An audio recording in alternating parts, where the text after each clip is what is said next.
Bueno, buenos días a todos. Quien les habla la doctora Ledesma García. Vamos a dar esta clase con la modalidad virtual debido a las medidas anunciadas por el gobierno y la adecuación que ha hecho la Universidad de Lomas respecto de las clases hasta el cese de las mismas. El tema que nos ocupa hoy, según nuestro cronograma, que fue subido al aula virtual y del que ustedes lo tienen a disposición, es la diferenciación entre el derecho procesal y el derecho material.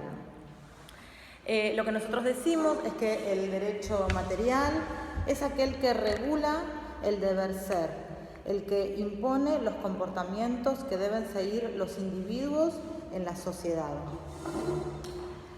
Entonces, si nosotros quisiéramos hacer una diferenciación y que quisiéramos ir haciéndonos, como lo hacemos siempre cuando estamos en las clases presenciales, es ir haciendo un cuadro comparativo del derecho material, y lo que hacemos es diferenciarlo del derecho procesal.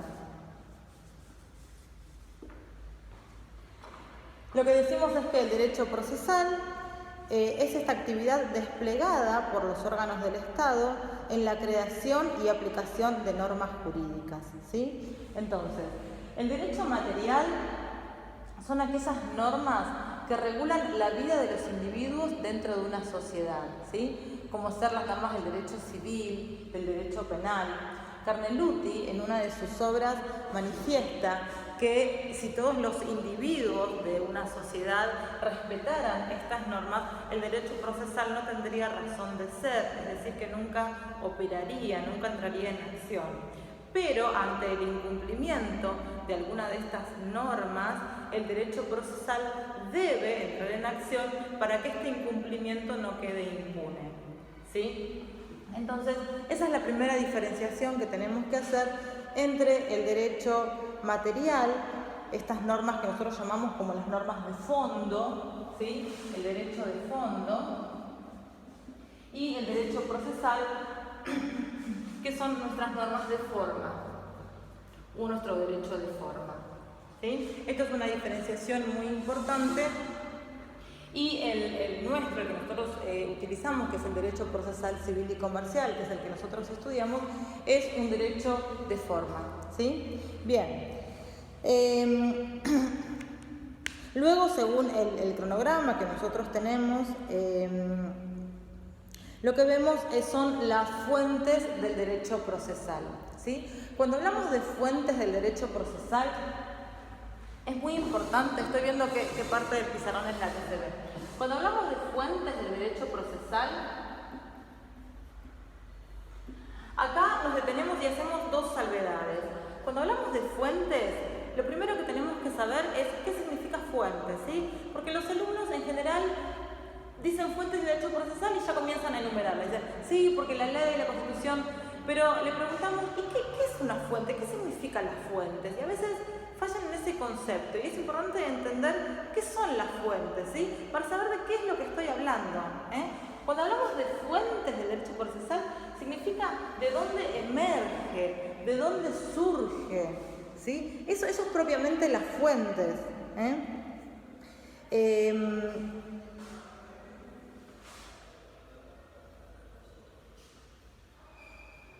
Yo voy anotando acá, quizás ustedes no lo sepan leer, pero no lo puedan leer ahí, pero bueno, es lo que yo les voy diciendo, ¿sí? Esas serían las fuentes. Y después, otro punto importante que destacamos, que son las fuentes del derecho procesal.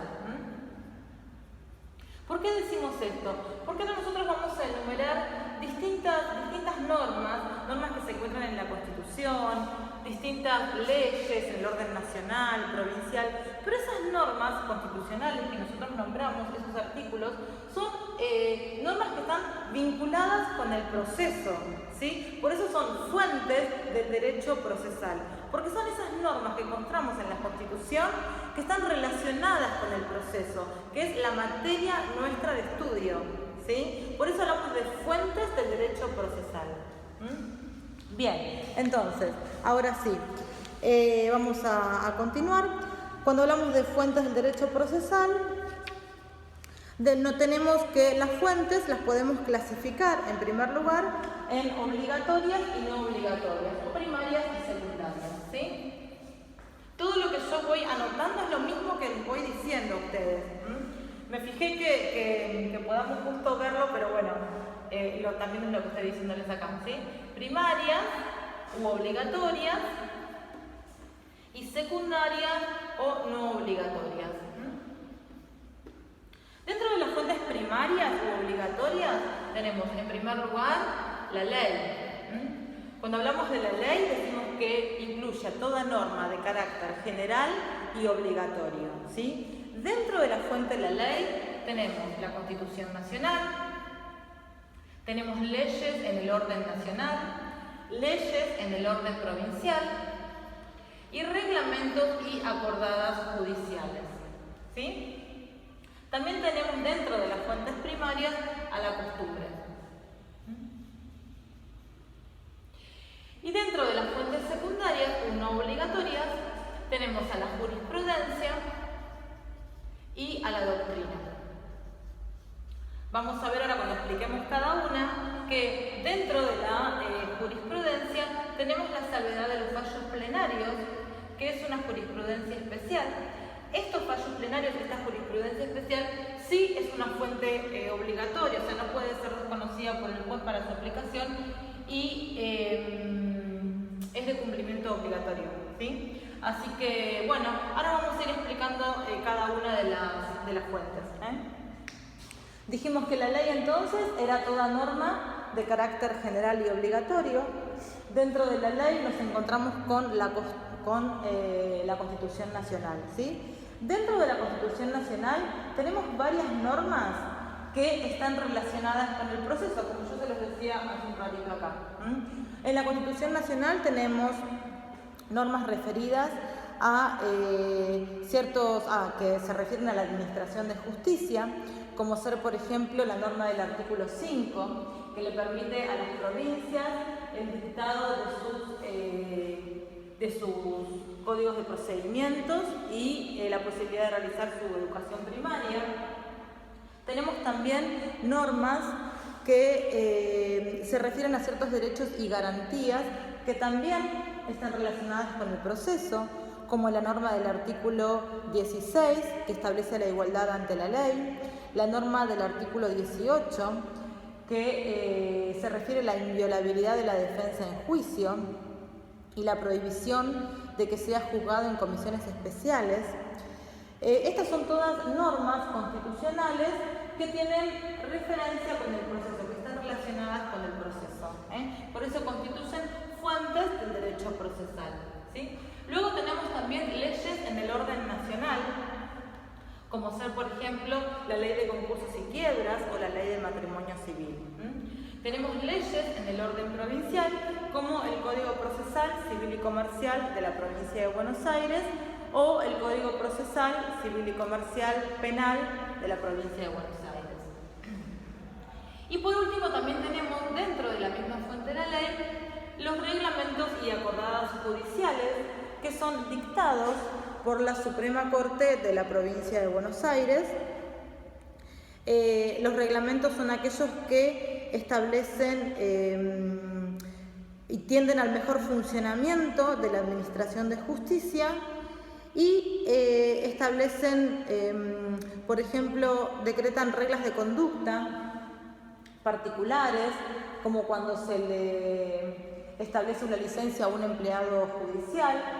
Y en cuanto a las acordadas se dictan para el mejor funcionamiento de toda la actividad judicial.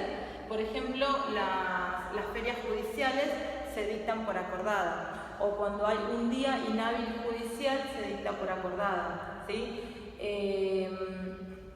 En el caso de que se determine en la provincia de Buenos Aires que este periodo en el cual nos encontramos en pandemia se determine que es una feria judicial, se dictará por acordada, ¿sí? Eso es muy importante para nosotros los abogados, ya que saben que todo nuestro trabajo está realizado en cuanto a términos y a vencimientos. Entonces, cada vez que hay una feria judicial es suspensiva de estos términos, ¿sí? Si nosotros teníamos un traslado, esta feria judicial, esta acordada que nosotros tenemos, va a ser suspensiva del plazo que teníamos para contestarlo, ¿sí? Entonces, para nosotros realmente es muy importante poder tenerlas, son publicadas, son para conocimiento público y constantemente estamos buscando de ellas para saber a partir de qué día y hasta qué día se determina esa feria judicial, ¿sí? Bien, tenemos también lo que serían las fuentes secundarias o no obligatorias. Las fuentes secundarias tenemos en primer lugar la jurisprudencia. En la jurisprudencia se refiere a los fallos análogos que han dictado los jueces, los magistrados, en situaciones análogas, en situaciones similares con anterioridad, ¿sí? Esos fallos que se han dictado con anterioridad son muy importantes realmente para los mismos jueces cuando tienen que resolver algo, pero no son de cumplimiento obligatorio. Esto quiere decir que porque un juez haya fallado de una manera, el otro juez no tiene que fallar de la misma, ¿sí? Por eso es algo secundaria y es optativa para el juez, ¿sí? Él puede tomarlo, pero no es de cumplimiento obligatorio. También la jurisprudencia es muy importante para los abogados de parte, como en mi caso, cuando ejercemos la profesión, nosotros buscamos muchas veces jurisprudencia y fallos para poder justificar las demandas y las contestaciones. Enriquecemos de esa manera la postura que nosotros estamos tomando, ¿sí? Cada vez que hacemos un recurso y demás, la manera de fundamentarlo es muchas veces con jurisprudencia, Así que no es solo utilizada por los jueces, sino que también por los abogados de parte. Y por último tenemos la doctrina. Ahora voy con los fallos plenarios. Por último tenemos la doctrina. La doctrina decimos que es la opinión de los distintos juristas, de los distintos estudiosos en la materia, ¿sí? La doctrina es importantísima, les diría. Yo utilizo muchísima doctrina cada vez que tengo que realizar mis escritos, mis fundamentaciones.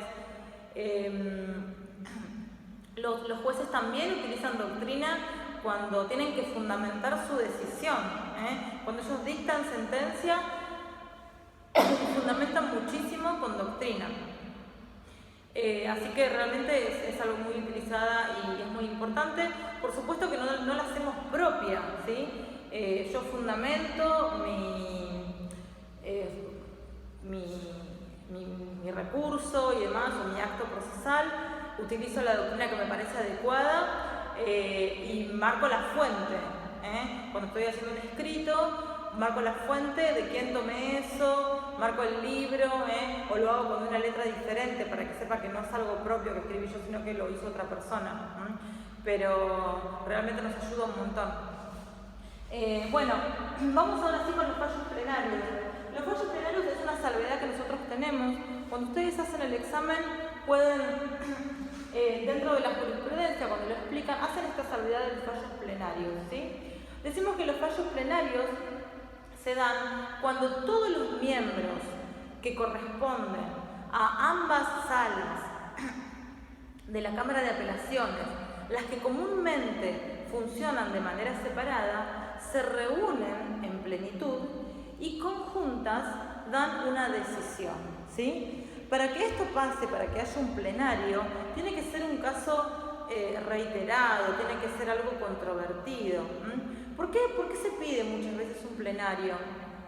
Pedimos un plenario, o se da que llega un plenario, cuando hay un caso que se está dando de manera reiterada, o sea, que se ha visto varias veces. Si sale con la sala, o si nos sortean la sala 1, sale de una manera, si sortean con la sala 2, tenemos otra decisión. Entonces, esas salas que corresponden a la misma Cámara son las que se reúnen en pleno, ¿sí? Yo siempre les hago un gráfico a los alumnos para que ellos puedan ver el funcionamiento. Esta es la Cámara de Apelaciones, que contiene 2 salas. Cada sala tiene 3 miembros, ¿sí? Es tripartita. Acá lo pueden ver. En el caso de un plenario, ambas salas, ¿sí? Tenemos la sala 1 y la sala 2. Cuando hay un plenario, ambas salas se reúnen en pleno y toman una decisión. Entonces, de esta manera, esa decisión es un fallo plenario y todos los juzgados de primera instancia que les dependen, acá dibujo, ¿sí? El 1, el 2, el 3, el 4, el 5, todos los juzgados de primera instancia que le dependen deberán atacar porque tendrán como obligatoria esa decisión que se ha tomado. Por eso es que decimos que este fallo plenario es una fuente obligatoria o primaria. Bueno, hasta acá tenemos la primera parte de la materia. Voy a mandar este primer video para que no se haga tan extenso, para que ustedes lo puedan ir viendo, para que hagan las consultas en el foro y bueno, ahora voy a continuar mientras ustedes pueden ir viendo este.